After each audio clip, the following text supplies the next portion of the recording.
Ya, sebelum ke Bu Sri, kembali lagi ke Pak Antoni. Pak, ini mungkin masih pertanyaan yang sama ya. Jadi sebenarnya urgensi untuk menaikkan harga BBM ini kalau dari kacamata Pak Antoni sendiri seperti apa sih? Karena kan kita lihat ya, saat ini kan penerimaan pajak juga tinggi. Kenapa seakan-akan Pertamina yang rugi begitu, tapi masyarakat yang jadinya harus menanggung akibatnya ini, Pak?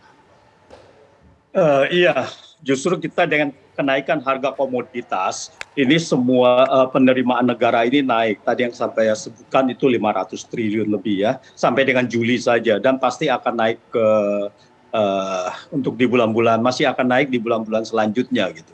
Sebetulnya adalah Pertamina tidak rugi. Karena Pertamina itu rugi karena harus ditugaskan. Dan tugas negara adalah kalau menentukan yang sesuatu harga jual tertentu, maka itu harus diberikan kepada Pertamina bantuan-bantuan yang namanya subsidi. Sebetulnya kenapa pemerintah harus dibantu? Karena pemerintah itu Pertamina membayar kepada pemerintah dengan harga ICP yang tinggi itu. Kalau harganya ICP-nya semakin tinggi, Pertamina diminta bayar kepada pemerintah lebih tinggi lagi gitu. Nah, sehingga pemerintah harus memberikan kompensasinya gitu. Jadi ini adalah cuma transaksi di dalam akuntansi aja. Tidak ada sesuatu yang benar-benar real dijalankan bahwa ini adalah benar-benar uang yang untuk kekurangan dari Pertamina gitu. Oke. Ya, jadi saya rasa bahwa urgensi di sini tidak ada karena APBN pun sampai dengan bulan Juli 2022 itu surplus 100 triliun. Jadi pendapatan negaranya naik tinggi sekali, surplus daripada APBN juga tinggi sekali gitu. Dan kalau kita lihat kenaikan harga ini, harga BBM, Pertalite dan solar hanya menghasilkan uang 30 triliun bagi negara gitu. Ngapain negara berbisnis dengan rakyat untuk 30 triliun padahal dia mendapatkan durian runtuh, harga komoditas yang tinggi sampai 500 triliun dan saya perkirakan ke depannya itu akan menjadi 700 triliun. Ini yang membuat menyakiti hati rakyat. Di tengah-tengah keterpurukan ini kita tahu bahwa kita mempunyai minyak goreng, tetapi kemudian minyak goreng juga sangat tinggi sekali bagi rakyat. Nah, keadilan-keadilan ini yang mencederai dan membuat rakyat ini juga sulit percaya lagi kepada pemerintah. Demikian. Baik. Ini menarik sekali tentunya mempertanyakan urgensinya ini apa. Kita tanyakan juga kepada Bu Sri, namun kami harus mendengarkan kumandang azan maghrib untuk Anda yang berada di wilayah DKI Jakarta dan juga sekitarnya. Berikut ini. Selamat menunaikan ibadah salat maghrib untuk Anda yang berada di wilayah DKI Jakarta dan juga sekitarnya. Kita lanjutkan dialog kabar petang. Ibu Sri, tadi pernyataan dari Pak Antoni tidak ada urgensi tapi tetap dinaikkan. Jadi masyarakat ini seolah-olah nerimo saja begitu ya dampak pengakuan akuntansi oleh pemerintah dan juga Pertamina. Tanggapan Bu Sri bagaimana?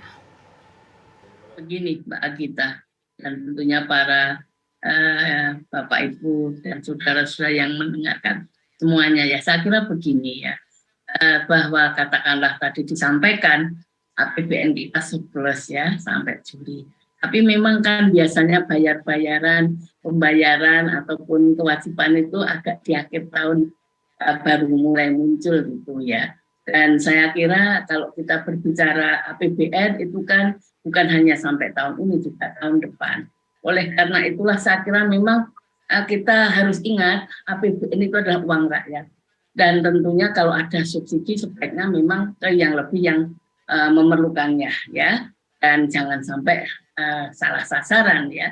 Meskipun tentunya kalau dikatakan kenaikan harga, saya sebenarnya juga selalu berharap ya bahwa kenaikan itu bertahap dan tidak terlalu tinggi ya, karena apa saja itu dampaknya akhirnya kan ke semua harga barang dan jasa, kan ke inflasi dan daya beli masyarakat ya.